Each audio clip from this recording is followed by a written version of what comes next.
I am so glad you convinced me that the family car should be the Defender 110. It is so beautiful inside, it's so comfortable, and it just feels indestructible. Yes, it really is. I've been waiting a long time for the new model to come out. The Defender 110, I'm telling you, it's my favorite car of all times. It's my third one. You know, I have stories of going off road. The guy managed the group. He was like, "What are you doing in this beautiful car?" I'm like, "I'm going off road." He's like, "Are you sure? Because you can use one of ours." And then they look like Mad Max cars. I'm like, no, we're going to do this. And he was shocked. Wow. Well, it's great because the Defender has been reimagined for 21st century adventure, and its unparalleled off-road ability as well as its robust interior are invaluable whether you're headed towards uncharted territory or just a weekend of exploration. The Defender 110 tackles challenging surroundings with absolute confidence. The SUV conveys strength outside and in, featuring peerless technology like an intuitive driver display and an award-winning infotainment system. That's my favorite part, to keep you connected no matter where the journey takes you. Adventure is unique to everyone, and so is the Defender. Choose from the two-door Defender 90, the four-door Defender 110, or the larger Defender 130 with the ability to seat up to 8 passengers. You'll find uncompromising performance in all three. So pack up and go even further with the Defender 110. Learn more at LandRoverUSA.com/Defender. Sometimes it takes a different approach to help you unlock your true potential. Capella University's game-changing FlexPath format helps you learn at your own pace and fit earning a degree into your life. From before you enroll to after you graduate, you'll be supported by people who are invested in your success so you can pursue your goals knowing that help is available if you need it. Imagine your future differently at capella.edu.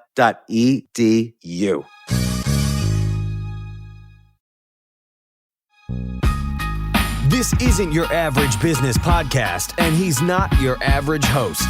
This is the James Altucher Show. Today on the James Altucher Show. So here's an idea I wanted to explore. What if I could buy lots of Instagram accounts and have millions of followers and point them to either my own accounts so I could sell things like books or whatever, or even point them to other products so that I can get affiliate fees? Well, I was thinking about this, and then I heard about somebody who did exactly that, Daniel Snow. And he came on the podcast for Side Hustle Fridays. You're about to listen to it. Described how he totally dominated that business and his sort of the pros and cons of going into that business again. And also we discussed his current business where he helps other brands get attention. And he talks about one client which he brought from $30,000 a month in revenues to $3 million a month in revenues in just 5 months. And so without further ado, here is Daniel Snow.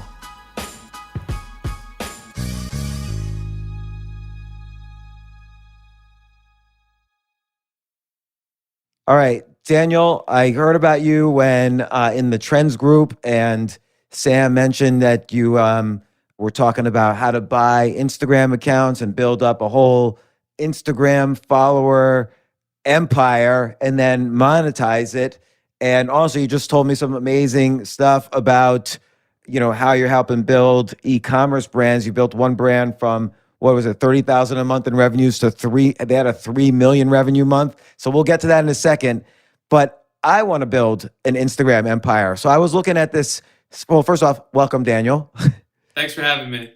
Oh, no problem. Maybe start off telling you got into this like 10 years ago. You were like really into memes and you built a meme empire and monetized it. Like what were you doing then? And 10 years ago, weren't you like 12 years old? How old are you? I think it was about 8 years ago at this point, but I was a sophomore in college. I got started out just similar to many college kids. I was a biology major and I was broke. I had no money and I didn't have time to get a job either because I was, I wanted to get good grades and maintain at least some social life. So how I got started in the social media space was a simple conversation I had with my friend. He told me he was making $45 a week through a Twitter account. This is back in 2012. So this was during winter break, my sophomore year, in a gym. And after he told me this, I was amazed. I was like, wow, you're making, I don't even know the numbers, you're almost $3,000 a year off your phone. That's insane. So I literally left the gym in the parking lot. I made a Twitter account and started mass following people. And yeah, that was how I got started. Okay, I've been on Twitter since 2006. I have never made $1. So how do you even make $45 on Twitter? So at that time, it was through essentially affiliate marketing. Companies were specifically it was through a company called My Like. That's what a lot of people who were big on Twitter and Facebook were using at the time. What was that company? It was called My Likes. Okay, do they exist still? I don't think they exist anymore. I have no idea. Yahoo also had their own kind of one that was called Cha, which was also really big. Essentially, you were sending traffic to content blogs, and there was tons, it was gallery sites, so there was tons of ads on it. But anyways, My Likes was kind of a self-serve advertising platform. There was affiliate marketing ads on it for various e-commerce products, a lot of different Nutra stuff, like, muscle, diet, skin. And this is on Twitter, right? This was on Twitter, but you could send it, like I said, a lot of people were using it also on Facebook.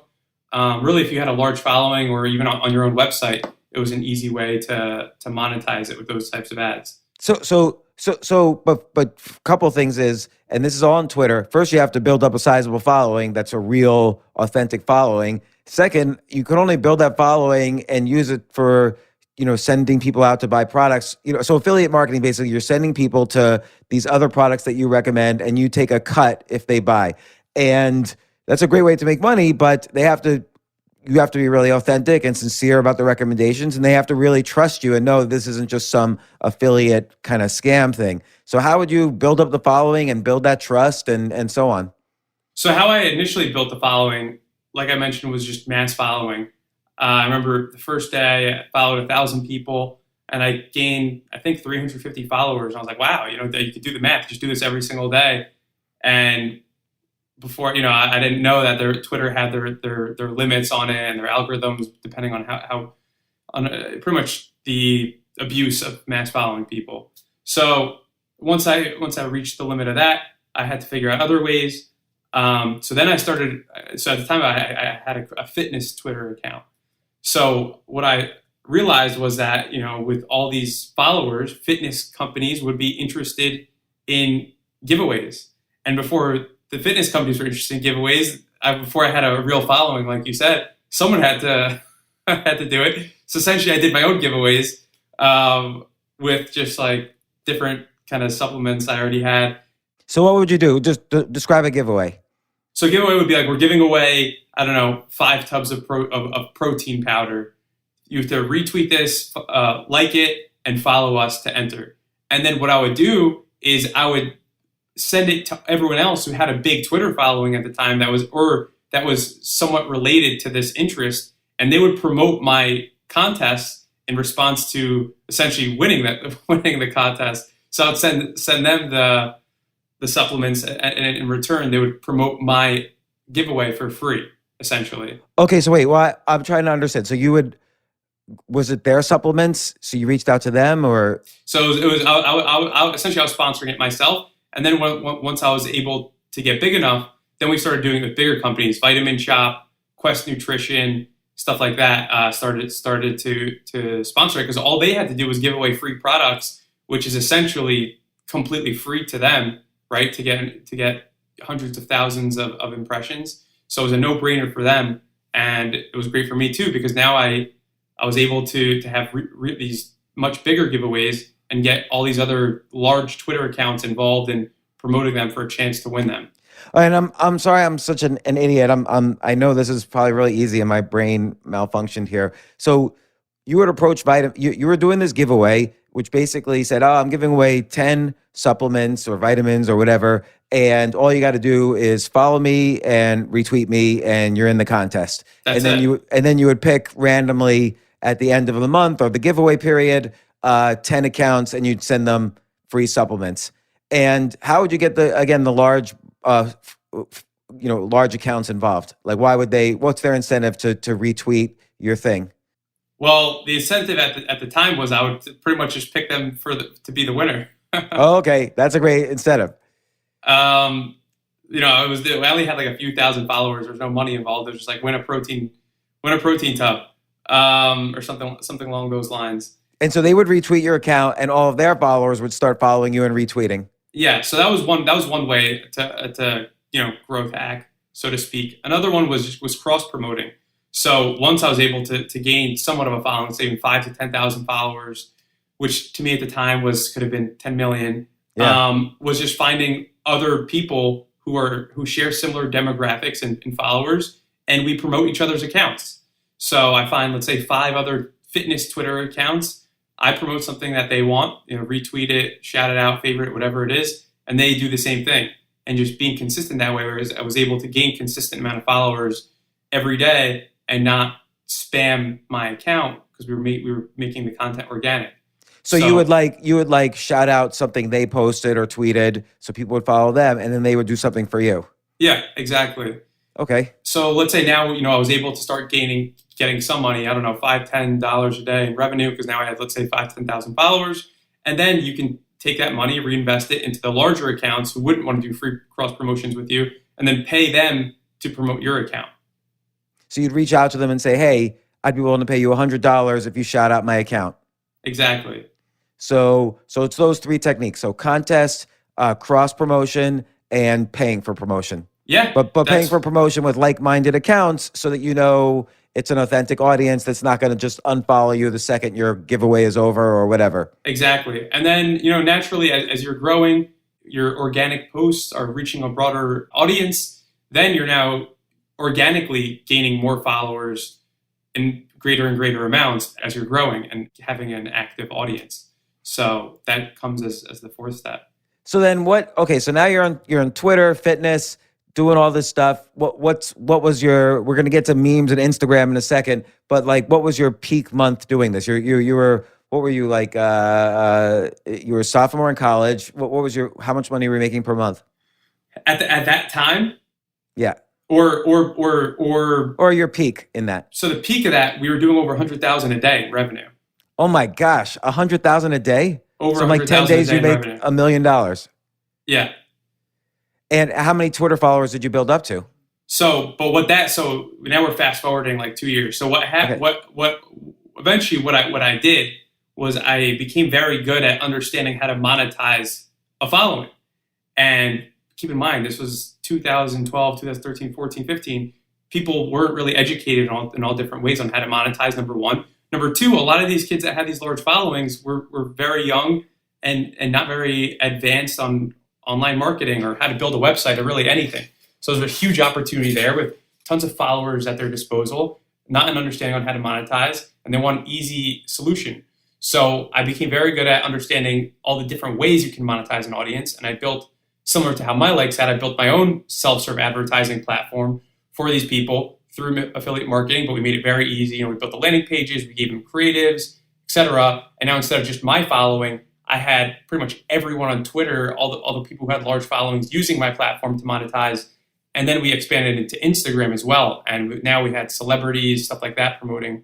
I see. So basically what you did was you aggregated all the affiliate offers out there.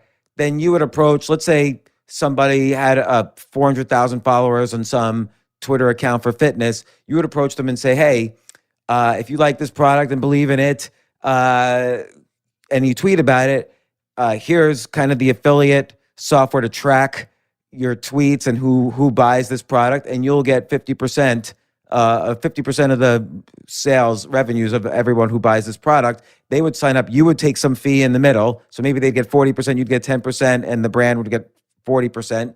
And boom, you were just making money while you sleep all day and night. How many brands did you have on one side, and how many that you were selling and had affiliate deals with, and how many Twitter accounts were signed up for your process? I believe we had about 50 different advertisers on it. And we had over 3,000 affiliates or influencers, whatever you want to call them, on our platform. And then to go back a second, we also didn't approach people in that way because we found, and when you approach them that way, people are always getting approached to do something, right? So they weren't interested in that. So what they were interested in was making money. So what we would do is that we would buy promotions off them let's say 5 to 10 times, and we were doing it profitably. And eventually we said, why do you think we keep buying these promotions off you? It's because we're making way more money than what we're paying you. Why don't you just become an affiliate? You can promote it whenever you want, and you'll make more money doing it. So that was the real way to doing it. And then we made our affiliates. Then we gave them an incentive to get all their other friends on the platform as well. So by doing those two things, that was how we were able to grow the platform super fast. Wait, you made your affiliates on both sides? So we then gave them a percentage for each person they referred to our platform. They would get a percentage of their revenue in perpetuity. I see. So they would recommend other brands to be in your advertising on the advertising side. Not brands, but other for specifically influencers or someone who had a large following. I see. So because they knew other people in their universe, of course, like their sponsors and stuff. And then how'd you break into the celebrity side of this? Exactly how I told you. We were spending tons of money with them, and telling them, after we've given them tens of thousands of dollars consistently, saying what we have all these different offers, we're making a lot of money off of your promotions. Why don't you just do it for yourself, and you can promote it whenever you want? So that was how we did it. In 2 years, like what was this was in a 2-year period. What was kind of the light where you were like, oh wow, I don't have to just do it for my own account. I can scale this in various ways. So my light was, I remember, I remember walking from class to my dorm room, and I saw a Forbes article about, I think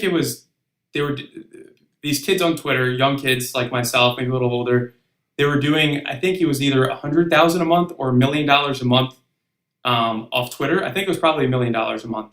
And to me, that was like the complete eye-opening experience. And I went from being kind of small-minded in the aspect of I'm trying to just monetize my accounts to then seeing a lot bigger picture and seeing the huge power that this community of people had.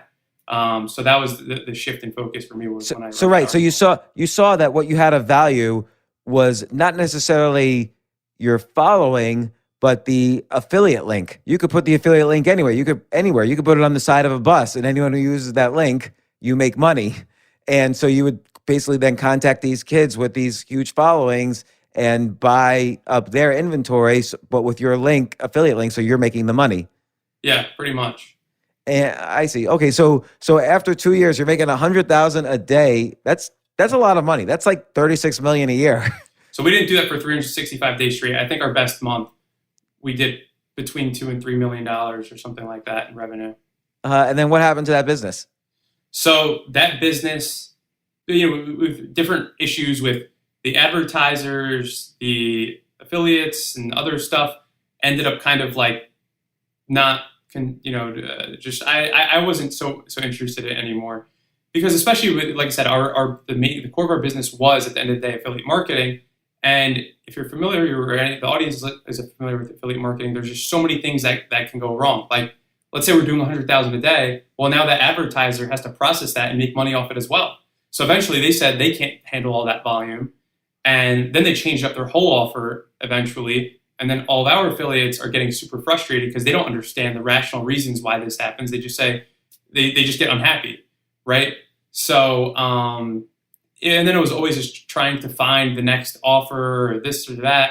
And I just didn't see the business as having longevity and the type of, at least what we were doing. I thought, there was a lot of opportunity in the actual platform itself. It was completely self-serve, but I just eventually identified creating our own e-commerce brands with all the data that we accumulated and understanding of how pretty much, tons of people on social media were sending traffic, how much traffic they were sending, how much we can expect all these different demographics to send or generate per post, et cetera, et cetera. So we used all that knowledge to then launch our own e-commerce brands, which scaled even faster than the platform was. So here's the data you had. You knew which products were selling the best, which ones were getting the most click-through. So there was a lot of demand for it, obviously. So you figured, okay, I could make my own products and not have to, I'll be my own affiliate. And then you also knew which demographics were driving the most traffic and converting. So you were able to focus on building up the Twitter followings in that demographic, or buying the Twitter followings in that demographic, and so on. So you focused on basically creating your own e-commerce brand, and you knew how to do the marketing for it. Exactly. So wait, but at the end of this period, were you still in college, or you were like, screw biology, I'm just going to make, $2 million a month?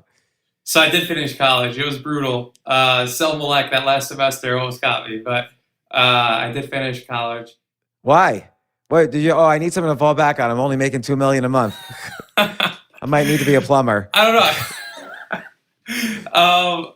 I mean, I had so much energy invested in that sense. That was my thought process. It made no sense for me to quit if I could at least skate by. I was still going to class, like working on my platform. I wasn't very applied at that point. Prior to that huge rocket ship of the platform, I wanted to be a dentist. So, I invested a lot of time and energy into school. After that senior year, I was kind of not really focused on school anymore, but I still just wanted to finish it. Also, so my mom didn't have a heart attack. Right. No, I get that. Were you like the king of college? Because on the one hand, you're going to classes like every other student. On the other hand, did all your classmates know you were making like $2 million a month from your business? Like were girls just like stopping you in the street and saying, "Hey, let's hang out sometime"? No, I kept it really, really low key. I didn't tell anyone, not even my friends or even family at the time, how much revenue I was. I don't know. I had a lot of anxiety about it for some reason. That's really interesting. Like, I think I would be like throwing the money all around until I eventually lost it all. What were you anxious about? Like, what were you afraid of?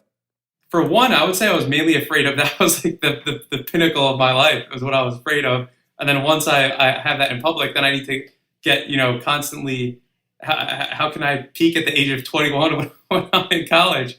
I couldn't fathom how can I outdo that, right? Because then when I put myself on that kind of pedestal, like you were explaining, then I have to constantly outdo that. And at the age of 21, it's a lot to kind of take in. So that was a big reason for that.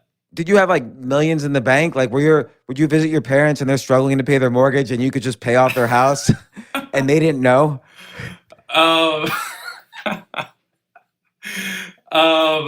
They definitely were struggling, but I would say after I bought my house when I was still in college, right on the Hudson River in Edgewater, they kind of were a little less on edge. My mom still wanted me to be a dentist, though. Did they think you were a drug dealer? Like, how They did you? definitely, yeah, they thought there was something going on. They're like, the FBI is going to get involved, this, that. They just had they had no idea what was going on. So okay, so now you figure it's not like you gave up on the old business. You just figured, okay, hey, I could kind of make some of these areas more efficient. Like, for instance, instead of having other people make the products, I'll make the products and store them virtually or whatever, and use the same techniques, but have it more fine tuned and make greater profit margins. So Yeah. what happened then? Yeah, so our e-commerce brands exploded. Our first 6 months, we did 6 million in revenue, which was not as easy as the platform, because the platform was all traffic, right? It felt fake, kind of like, I'm sure you can imagine. It's just like it wasn't real. Versus e-commerce, that was another thing. I wanted to get my hands dirty, so to speak. It felt weird to do all this and I don't know, it just felt weird. So I wanted to get my hands dirty, so to speak. So we did, fulfillment at one point, which was the worst idea in the world.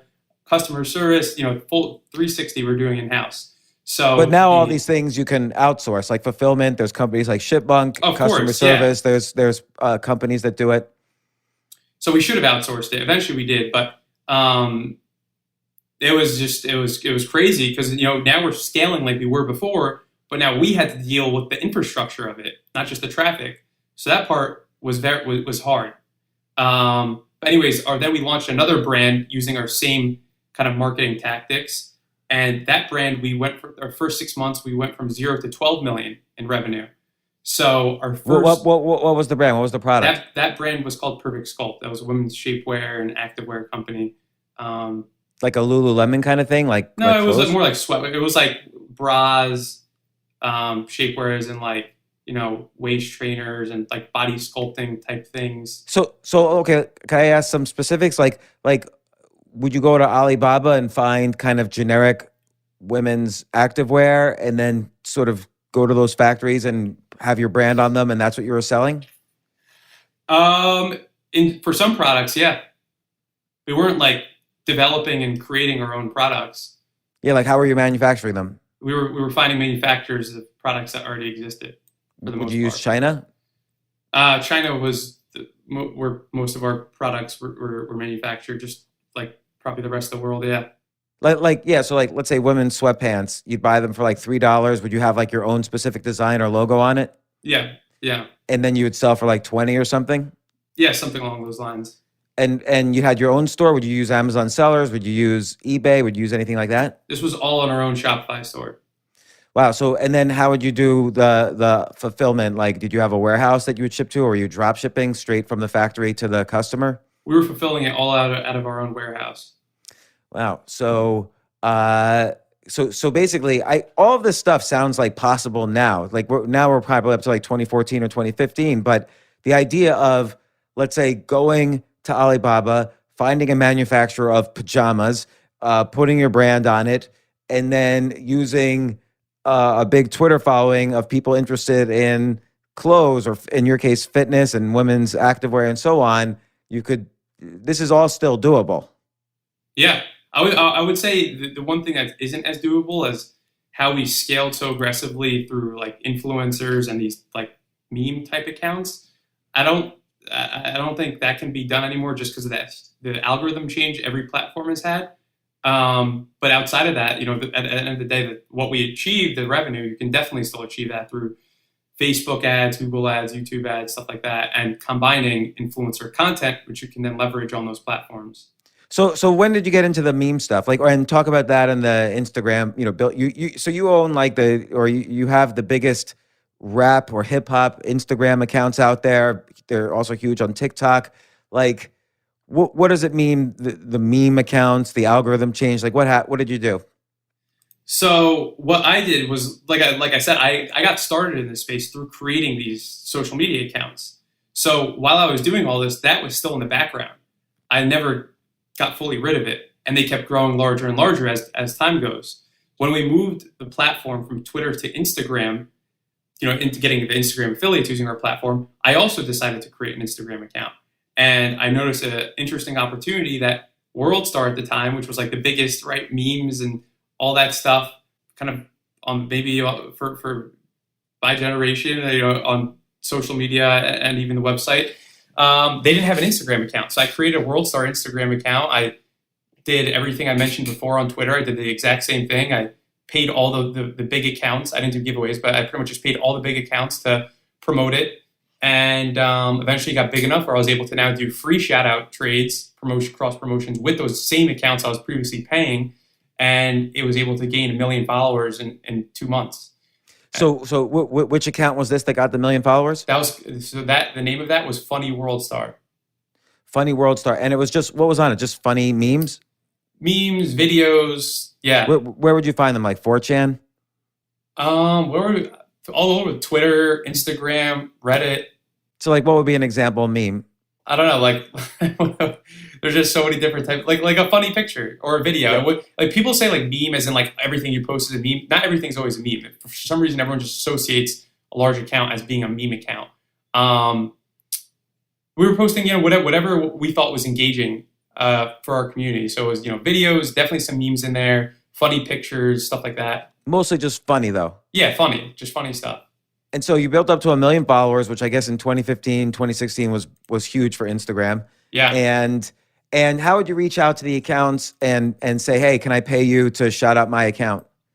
So because we moved our platform to Instagram, and now we were able to get all of first off, we got one of the largest people in that, let's call it, meme community on Instagram as our working for us. So he recruited all the biggest people on Instagram to our platform. And what do people do? They do what, essentially whatever the people who influence them do. So now we got the biggest people using our platform. Eventually all the smallest people found out about it. And now we had pretty much everyone on Instagram meme community using our platform to monetize. So now, because I own the platform, I could also get the cheapest rates from these people just because of the relationship we now had, and I was paying them. So I was able to get the cheapest rates to promote my accounts, and yeah. And they were using your platform to find affiliate deals that they could promote and make money off of Yeah. to monetize their accounts. Okay, so and so that's something that could certainly exist now, aggregating all the affiliate deals for Instagram accounts, and For sure, yeah. paying these accounts to first buy their inventory, but then convincing them to, hey, just join the platform and you make all the affiliate money yourself, and you're just getting a fee in the middle. So that seems like it's still possible. What happened to the algorithm? Why did the meme accounts not grow as much? I've had on one meme guy a couple times, Tank Sinatra, Tank. Yeah. Yeah. So he was telling me once that his account grew really fast, but then at some point it just stopped growing as fast. So the algorithm, I found, either helped you significantly or hurt you significantly. There was like no in between. So for the people who it helped, meaning the people who were creating great content, weren't spamming their audience with affiliate ads and stuff like that, were the people who it helped, because now Instagram was showing their content to more people. They don't have to deal with the same competition on a timeline just based on when you're posting, and as everyone else. So now that algorithm really did help out, I would say, the Instagram users, but ended up hurting the people who weren't using it properly, like a lot of the meme community that were just spamming their accounts to death. They could have 10 million followers and only reaching like a fraction of a percentage of it now. And what were they spamming? Were they posting too much? Posting way too many ads, posting bad content, just not kind of creating content for their audience. They were just posting whatever, like just no thought process going into it. How did the algorithm know that they were doing that? Engagement rates, mainly. So obviously people aren't going to engage as much with an ad as they would with real content. So obviously if your engagement rates are low, then Instagram will now identify your account as someone that they don't want to show a large percent of your audience to. But then the same people, the people who had the most engaging followings, Instagram said this account is very good, and we can show their content to a larger percentage of their audience. So I think it's kind of as simple as that. Yeah. Almost. Okay, so what'd you do then? So eventually I had all this stuff going on, like I was explaining to you, and all the accounts I had became more of a nuisance than anything. And I sold pretty much all of them except for the Wrap account. So I ended up creating a Wrap account because I saw that as a big opportunity also. Back in like 2015, the culture behind Wrap, how it was, the content was never ending. There was rappers popping up nonstop. And it's a little more of a subculture versus the memes accounts, which is there's no real meme culture. Exactly. That's like just generically everybody. But like rap and hip hop, there's definitely like a culture. There's a culture, and I saw I could create a real brand out of it. And most importantly, or one of the most important, is that I can advertise organically, right? Because unlike the affiliate ads where it's like, it's an ad, it's spammy, no one likes it, etc. The best type of advertising for a rap audience is to advertise as organically as possible, where people don't even know it's an ad. Right. So like if you make a post about Kanye West's Yeezys, it could feel like organic, and click here to buy, and they're going to your store and buying like a special discount on Yeezys. That's still an organic purchase. You're serving up content, editorial content that people like, and selling them a product that they want to buy.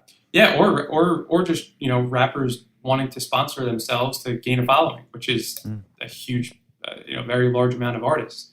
So that as well, it doesn't always have to be like someone actually buying something. Could just be people trying to just simply get in front of your fan base. So like a rapper who's an up and coming rapper could contact you and say, hey man, can you play my video on your Instagram account, and you would charge for that? Yeah, or even tons of record labels pay us for some of the biggest artists in the world right now, and I would say our fan base has no idea. And just to be clear, so like the Rap Instagram account, it's RAP, has 6.3 million followers, which is amazing. How did you get the Rap name? So I got lucky. I decided that I wanted to create a Rap account, right? So what was the first name I could think of? It was Rap. And no one had taken it? Someone had taken it, but because, like I said, I had done business with pretty much everyone in the community on Instagram. I already luckily knew the guy who owned it, and he was doing nothing with it. So pretty much made a deal with him for the account, which had no followers at the time. And you build up followers the same way, just reaching out to other people and saying, hey, we're rap, so you might as well follow us. And then as we build up a following, we'll link back to you occasionally. And I don't know, you gave all sorts of incentives for people to follow you. Yeah. And the cool thing about what we were able to do, though, is that I always thought that, it wasn't just an Instagram page we're trying to create. It was a community and a brand. So how could we create the strongest community was to get rappers engaged in the community, actual rappers. So once we were getting big enough, then we were able to do these cross promotions with the rappers themselves, because now they didn't have to pay to get free promotion. They could share our content on their page organically. Typically, it's content of them already that we're doing, and that was how we were able to then get a lot of the actual rappers involved in our community as well. Was through that process I kind of just laid out. And so like with 6.3 million followers, if I'm looking at your account, like what's a good engagement? So let's say I look at a post, it's not a video, it's just a photo, like your Travis Scott and McDonald's collab shirt. What would be like good engagement? What would be bad engagement? Like what's a good ratio of followers to likes? Obviously, as you get bigger, the percentage of what is deemed good typically goes down. Right. So for us, I would say if 2% of people are engaged, are not engaging, liking it or commenting, that would be pretty good. I would say 3 to 5% is very good. Anything above that is like extraordinary. So yeah, that's kind of how we deem that. And how many posts per week or day, whatever do you do? We aim to get at least 20 posts a day out on that account. 20 posts a day? Yeah, a lot of content going on. And Instagram is fine with that? That's not viewed as spam? They love that.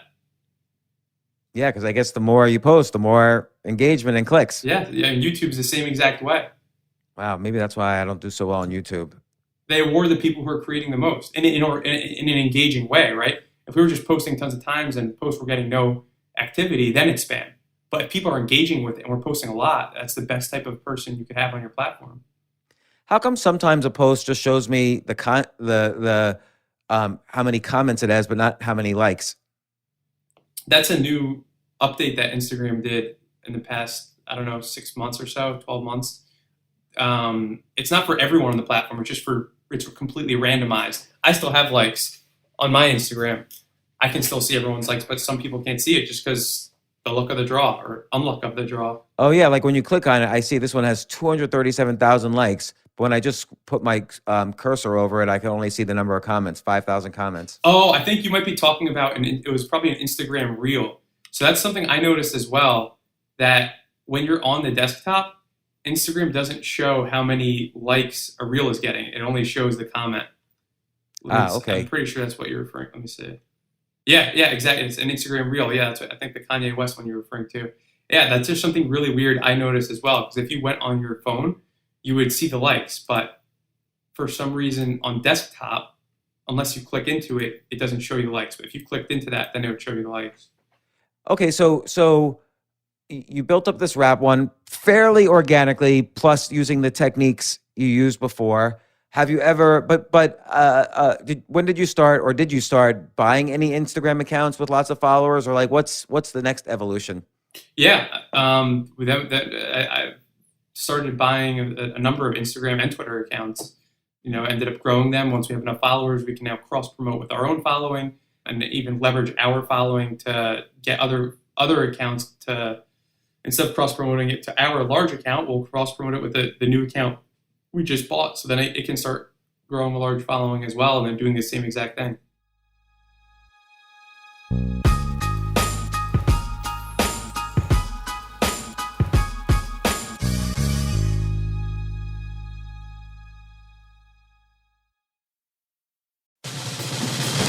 These days, we're all investors, trying to be smart with our money despite our worst impulses. But at iShares, we believe that deep down inside of every investor is a better investor. One that's just waiting to be let out. Explore iShares ETFs and insights and let your best investor out. Visit iShares.com for more information. You know what I love about fantasy sports is that even though I'm not going to be a great basketball player or a baseball player or a football player or whatever, I feel like I get to participate and make decisions and use my knowledge of these different leagues or these different sports to compete. So it's like I can pick my team or I can pick my favorite players and I could use my knowledge to make predictions and maybe even make money. So with the basketball season here, you can now pick combo projections across football and basketball from the Specials League on Prize Picks. This is a league created specifically for combo projections that include two or more players from different sports or leagues. Want to play alongside some of Prize Picks' favorite players like rapper Meek Mill and comedian Andrew Schultz, who's also been a guest on this podcast, and I've been a guest on his? You can now find community plays under the promos tab of the app to view entries for some of the biggest names in the Prize Picks community each week. Look, Prize Picks even offers a reboot policy so that your entries stay in play even if one of your players gets injured. For football and basketball games, if you have a player who exits the game in the first half and does not return in the second, that player is rebooted. Prize Picks is the only daily fantasy sports platform with an injury insurance policy. What? So I love playing it. I love anywhere where I can use analytical ability with my interests to demonstrate some skill and maybe make some money. And I like the game-like aspect. I do wish they had chess as a category on prizepicks.com, but I'll settle for what they've got. Maybe I should make my own fantasy chess league. But in any case, I love Prize Picks. Go to prizepicks.com/James. Use code James for a first deposit match up to $100. That's the easiest $100 you're ever going to make. So that's prizepicks.com/James and use code James. Daily fantasy sports made easy.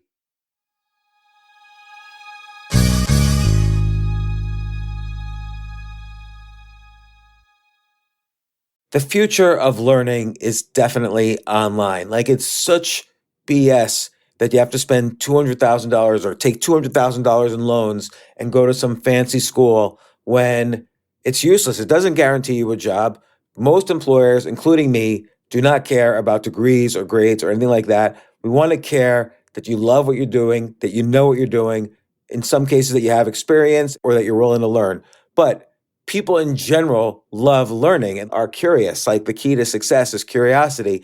And I think masterclass.com is the perfect model for online learning. I'm really happy they're sponsoring this episode.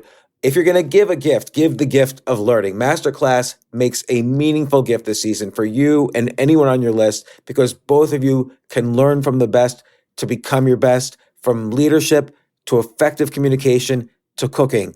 Let me tell you some of the classes I've taken. I've taken comedy from Steve Martin. I mean, can you believe I can take a class from Steve Martin on comedy, or Judd Apatow, my favorite comedy director? I could take an actual class from him on writing. Wolfgang Puck on cooking. Dan Brown on writing, or Judy Bloom, who's been on this podcast, on writing. By the way, Wolfgang Puck also has been on this podcast. It's such a pleasure. I try to take classes all the time from masterclass.com. And whether you're watching Masterclass on TV or listening in audio mode in the app or on their site, the quality speaks for itself. It's like these Masterclass instructors are your own personal mentors that are going to help you reach the next level. How much would it cost to take one-on-one classes on comedy from Steve Martin or on chess from Gary Kasparov? You just wouldn't be able to do it. But it would cost hundreds of thousands of dollars. With a Masterclass annual membership, it's $10 a month. Memberships start at $120 a year for unlimited access to one-on-one classes with all 180 plus Masterclass instructors. So it's not just $120 for one instructor. You get all 180 plus Masterclass instructors. Boost your confidence and find practical takeaways you can apply to your life and at work. And if you own a business or are a team leader, use Masterclass to empower and create future-ready employees and leaders. That's the real education in today's world.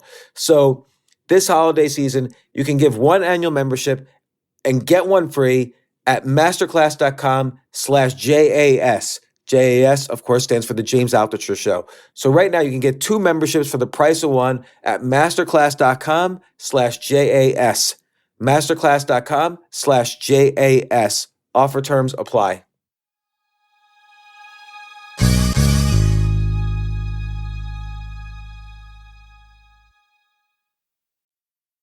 Let's say I'm starting from scratch. I don't want to build an Instagram account from 0 to 6 million. I just want to buy a bunch of Instagram accounts.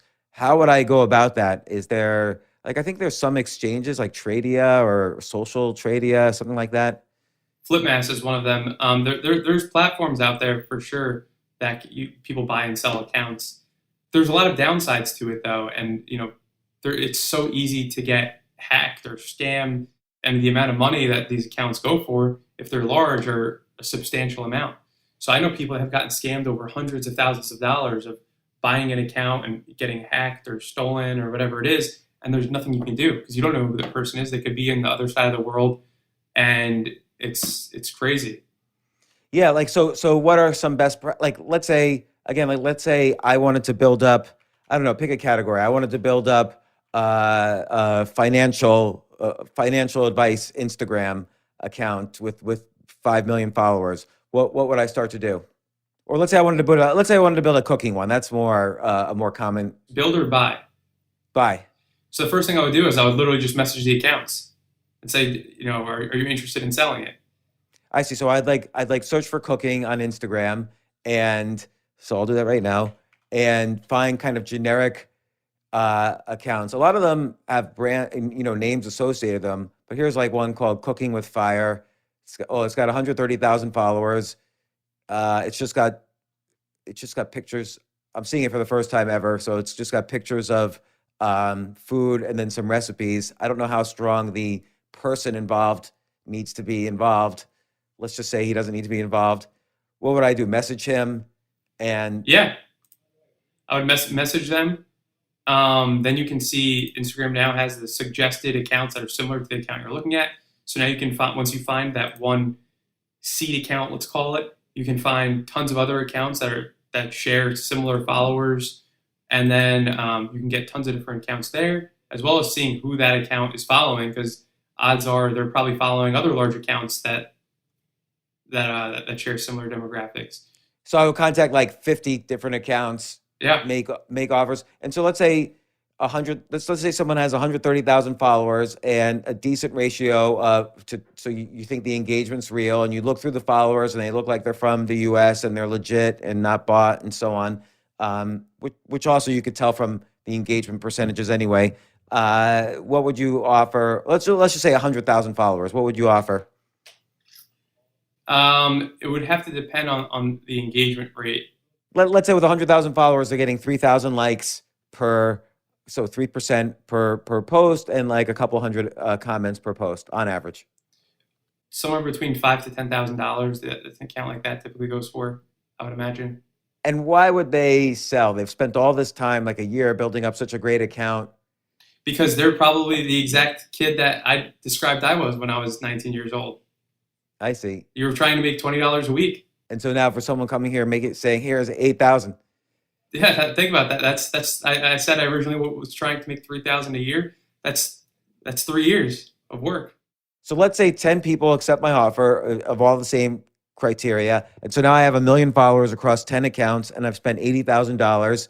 But I have 1 million followers now, and I'm getting, let's say I'm doing 10 posts a day on every account, so I'm getting like 300,000 likes per day across all the accounts. How would you start monetizing that? And that's with cooking specific, or just in general? Cooking. Well, I would say, number one, if it's my following, I would say the engagement is more important than the short-term money of like trying to find whatever's paying the most if it's not really a good offer to your audience itself. So I try to find something that would be organic, that my audience would like it, and it would be able to generate enough money for it to be worthwhile. So that's one. Two is you potentially even make your own product to advertise to your audience. So now you have a huge following. You can leverage that, and you can even then run ads targeting your whole fan base, making lookalikes off it, et cetera, et cetera. So that would be pretty powerful, as well as then you could even test various offers or products on your with your following, and if it's going well, you can replicate that and make your own brand out of it. Okay, so like let's say there's like a blender offering an affiliate deal and you test it out and you find across all 10 of these cooking accounts this blender is doing pretty well. So then you would say, okay, well I should just make my own blender. And so now you have your brand's blender. And when you say build a lookalike, so you can advertise on Instagram and specify I want an audience similar to the audience of these 10 Instagram accounts. If they're your Instagram accounts, yeah.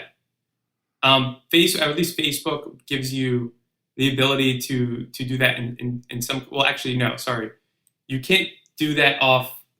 Yeah, you can do it off people who engage with your account. So we could say I want to create a lookalike audience of people of these 10 of people who engage in the last 30 days off my 10 accounts. Let's say.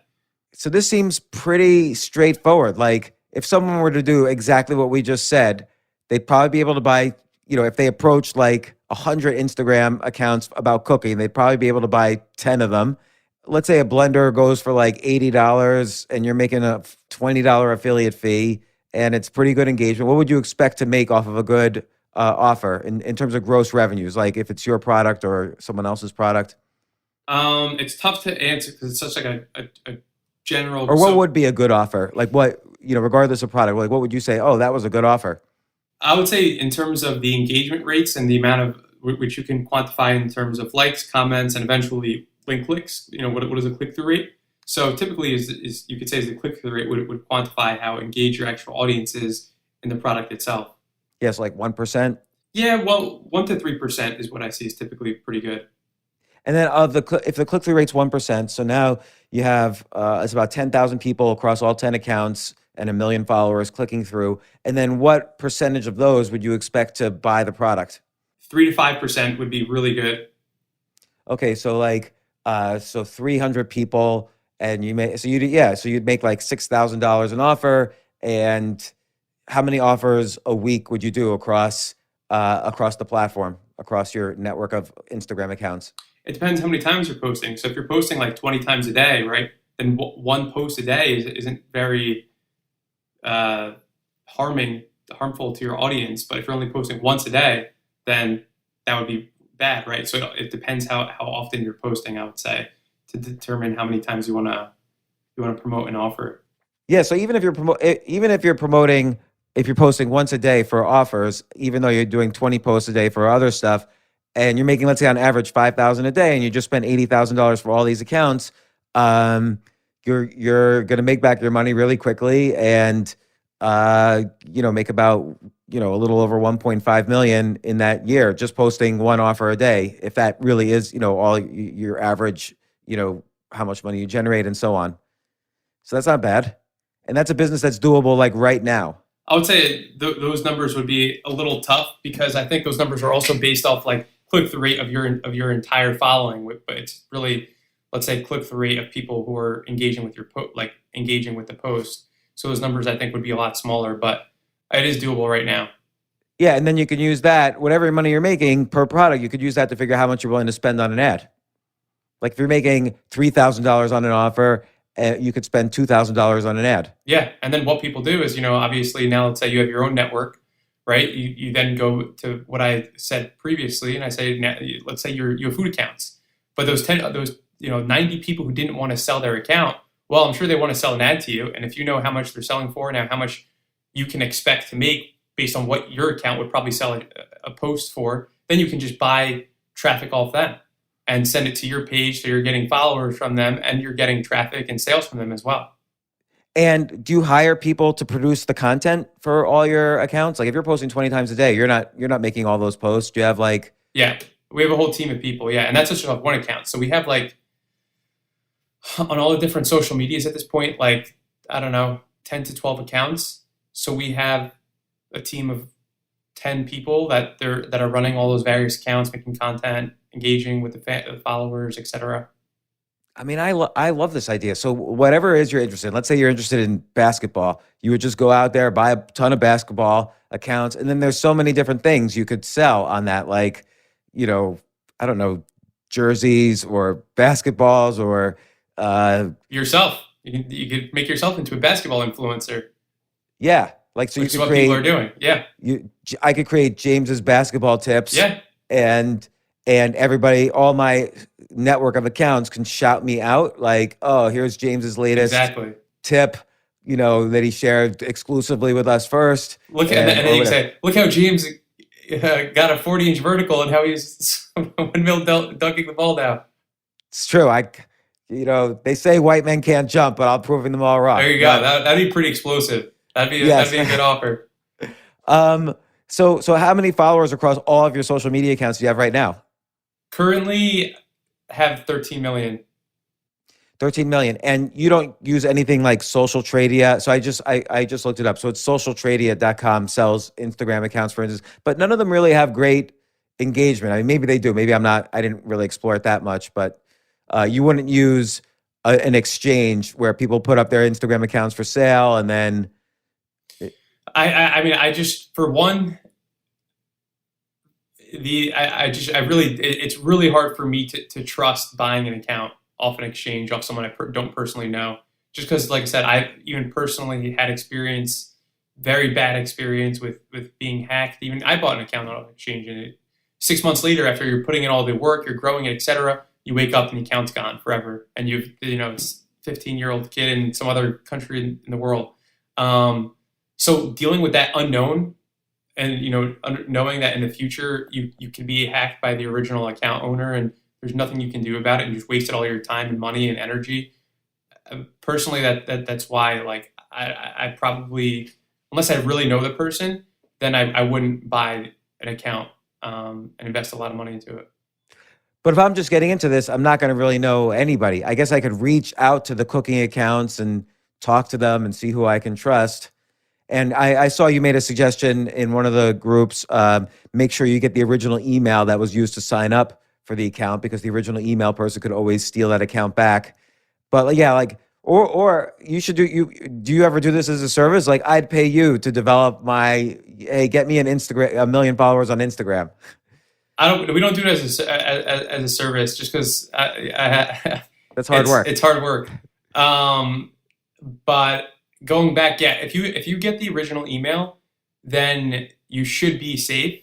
But I mean, I've seen other scenarios where the original owner is still able to reclaim their Instagram account, so to speak, because buying and selling Instagram accounts, or even on any social media, is against the terms of service. So you can't go to Instagram and say, "Hey, I bought an account, someone hacked it back," right? Because you can't do that. It's like complaining to a cop that you robbed the bank and someone stole your money. It's so it's tough. So if they could prove in any way that was their account, then they can get it back with IG support. Yeah. And unless you know them and really make it a contract, it's hard to avoid that. So you do suggest also get a contract with each deal. 100%, especially if it's a large account, like 1 to 5, 10 million even followers, then the amount of money for the transaction is pretty substantial. Some of these accounts, I'm sure you might have seen, but the biggest meme account, right, Daquan, that company who owns it just sold for almost $100 million. So the amount of money these accounts are worth is getting to be pretty large. Right. So I think the benefit actually is buying accounts that are not 10 million followers, because they're already in the business somehow. If you have 10 million followers, you're doing something a little more sophisticated than most people. But buying a ton of accounts of 200,000 followers and aggregating them, you could probably get them cheaper than the 10 million follower accounts. And there's probably less chance of fraud and things like that. Yeah. Because they're not that big that they're sophisticated enough to fraud everybody. They still have a loyal audience with high percentage engagement, and then of course you could start throwing followers your way. So even if you lose the account, you get a lot of the good engaged followers. Yep. And so again, you think this is possible now to make a good living, to build a business? Yeah, I mean, for me personally, like being on the other end of it, multiple times, even on Twitter banned pretty much everyone who had a large following on Twitter. I know multiple people that haven't recovered to this day since it happened. They even banned, 6 million followers of myself. Same thing has happened on Instagram. Why did they ban accounts with large followers? Completely unknown. completely unknown. Twitter one day decided they wanted to ban everyone with a large account. Literally, people that were so careful with every single thing they posted banned everyone. So Twitter did that. Instagram had multiple massive purges where they don't say why they're banning people. They just do a massive purge. So that's another thing that you have to deal with at the same time. Personally, would I feel comfortable with knowing that I can lose my business at any single moment and there's nothing I can do about it, and I have, a family and stuff? Personally, no, I can't deal with that uncertainty. And that was another huge reason why I decided to get rid of almost all my accounts years ago, because it actually happened to me once. They banned my largest account randomly for no reason at all, no explanation. Luckily, I was able to get it back after 2 months. But How'd you get it back? I don't even remember. This was 5 years ago. But I think I knew someone, I was able to. I think we had 3.5 million followers, and someone, I think, flagged it for self-harm or something weird. So that was why the account was suspended. Obviously, we're not doing any. It's a comedy account. How does that make any sense at all, right? Yeah. So eventually, I was able to get to someone, and they were able to unsuspend it. But a lot of people aren't. I know, like I said, I know many, many, many, many people lost all their accounts, or all their accounts were hacked, and they lose everything in the blink of an eye. So if it's something nice to have as part of what you're doing. But for me to say I'm solely relying on this for everything I'm doing, and it's how I make money, then I don't know. It's really risky, and it could work, but it could not. And I noticed you're doing stuff on TikTok now too. What's the social media platform that you think might be both the safest and the best right now to start doing this idea with? Well, even TikTok has the uncertainty of the whole platform getting deleted. Yeah. So let's say that platform sticks around though. Based on what I'm seeing on TikTok, it's by far the fast. If you're trying to grow a following, it's uncomparable to any platform I've ever seen. You can grow the fastest on TikTok by far. Like in a few months, I have a book coming out. Should I, as a strategy, reach out to book review TikTok sites or something, or start to build my own? Or what's the book about? It's it's called Skip the Line, and it's sort of my story of how I switched careers a lot. If you switch passions, how you can monetize your passions. What are the fastest skills, no matter what your age or expertise, for skipping the line to be in the top 1% of whatever your passion is? That sounds really cool. It doesn't have to be just for book reviewers, right? It could be for anything. It could be for a 15-year-old kid that has a massive following, and he's talking about your story and then says it's all in a book at the end. Yeah. So rather than building my own kind of TikTok community, should I reach out to those people and pay, or what would be the best strategy, you think? I definitely think that that could potentially work very well. Yeah. It's, in general, from what I'm seeing from TikTok, is that you could get these people that have massive followings, just as it was years ago on Instagram. These people didn't understand the full power of their following. And the same thing's happening right now on TikTok. Kids are growing their followings, right, to millions of followers in a matter of a few months. So they're not well versed on how much traffic they can send. They don't even know what that is. They just see, $200 is $200. It's a lot of money. And I don't even have to buy their accounts. It's better for me not to buy them. In a sense, yeah. So it's kind of like what you were doing initially with affiliate deals with other Instagram accounts. It's just like buying the inventory up until they decided to. You would just start your own products and then reach out to accounts, and rather than buying the account, you would just buy the affiliate, the inventory, the ad inventory. Yeah, and even use it to grow. The best way to do it is really to gain people to grow your following, and you're monetizing at the same time. So if you're, let's say they're doing that, they're saying go to James Altucher's bio, click the link in his bio to get the book if you want it or something. Now you're getting all those people to come to your page, so they're essentially following you for free, because you should be hopefully generating revenue from those posts. So now you're essentially creating a free following and generating hopefully revenue at the same time. So that's really the best way to do it if possible. And so right now you've kind of moved from largely doing this on your own to doing marketing for other brands. That's what that's what the Snow agency does. So that's what on a daily basis now you're helping other brands market their products. Are you using these techniques? Like, are you kind of saying, hey, we'll take your clothing line and get a bunch of Instagram influencers or TikTok influencers to shout it out? Or what's your approach now? So we're not doing a lot on the organic side. We're doing mostly paid, just because dealing with the organic side at scale is just too much manual back and forth and too much uncertainty, I would say, with the people, the influencers, whatever you want to call them.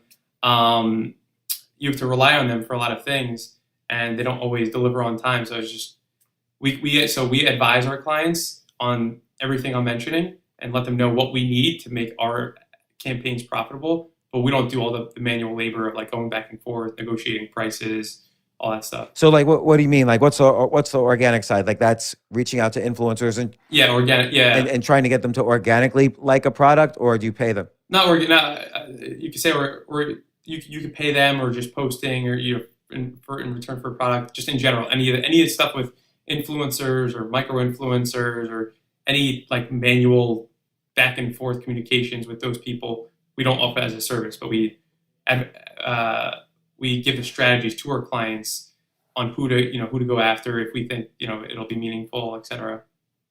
And so what's the main service then that you do for your clients to sell their stuff? Ad buying ads. So the best way to get traffic is by getting that content from people who represent your target persona, people who are buying your product, and then advertising, taking that content and maybe their likeness if they do have likeness, and then advertising on Facebook, Instagram, Snapchat, YouTube, etc. So that we've determined that's the best way to leverage that content and get the most amount of traffic, sales, etc. Now, you were telling me about one client that you moved from $30,000 a month in revenues to they've done a month now with $3 million in revenues. Like, what did you do for them? Can you say what the brand is, or?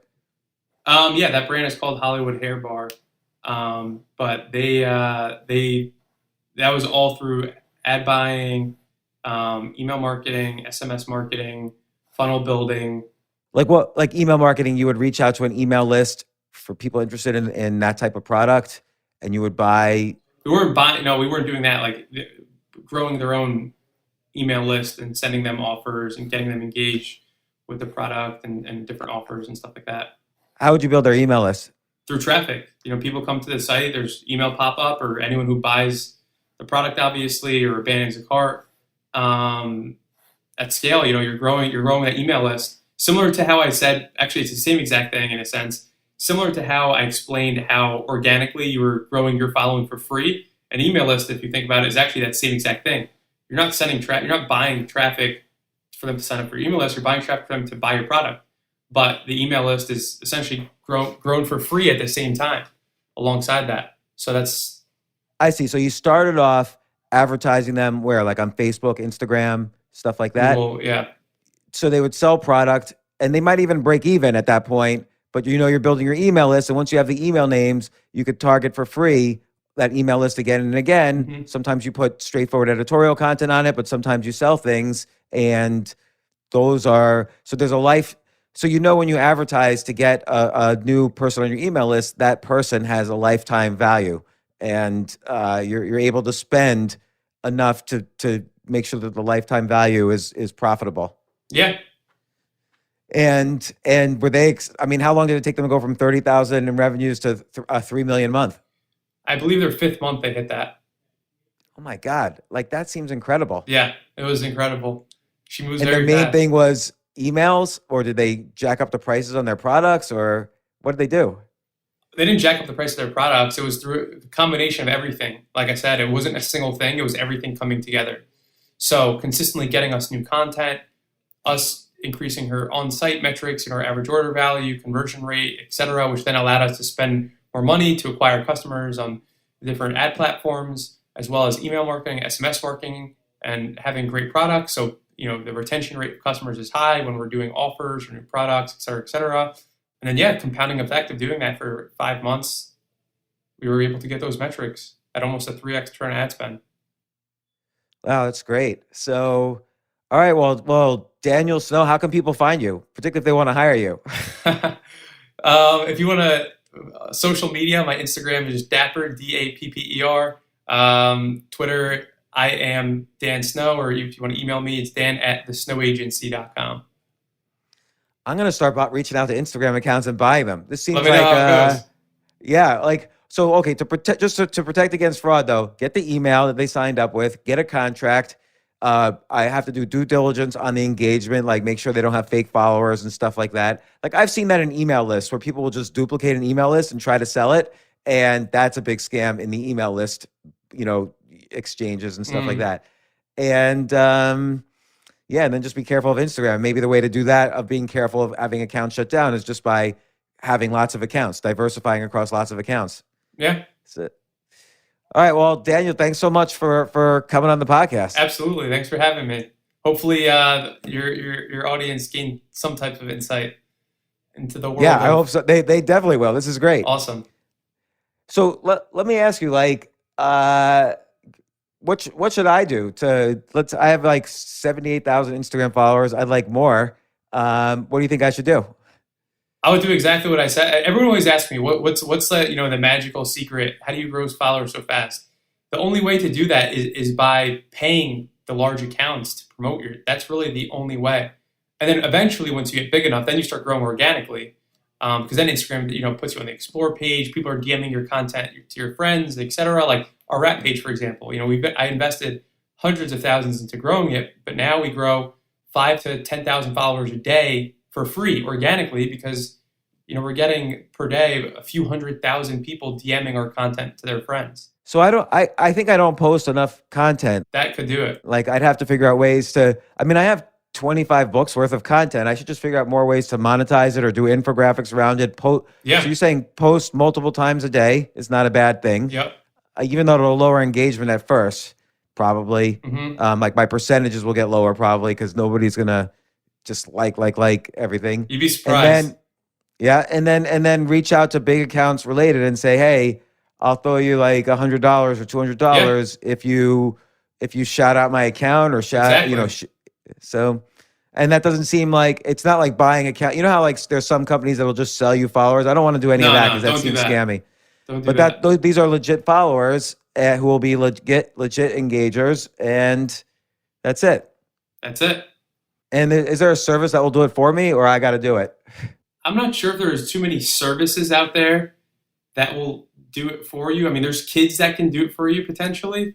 Yeah, that'd be great. And yeah, no, I'd love to figure out how to hire you for my book or whatever it is I'm selling. Yeah, let me know. I'll be I'll be happy to work with you. Yeah, that'd be fun. It'd be a good testimonial. But all right, well, yeah, thanks for sharing your knowledge. I think this is extremely valuable. And just to be clear, like you probably wouldn't buy Instagram accounts at this point. Probably not. Maybe. If there's ever a great opportunity, I would never say no, right? But I'm just like not going out of my way to do it right now. Yeah, and you wouldn't use any of the exchanges. Like it's so enticing. Oh, here's an account with 70,000 followers you could buy for $800, but it's just probably not worth it dealing with the hassle. There's just so much, if it's typically too good to be true, then they're exactly what we said. They're either going to scam you or they have fake followers and fake comments. You could buy fake everything. It could look completely real, but, until you have it. Yeah. All right. Well, Daniel, thanks so much for coming on the show. This will be released on Friday. Awesome.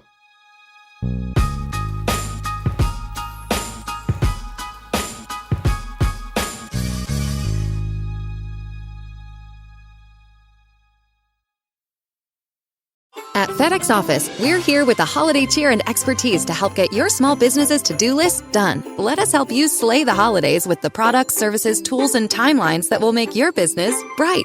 Create more happy for the holidays at office.fedex.com.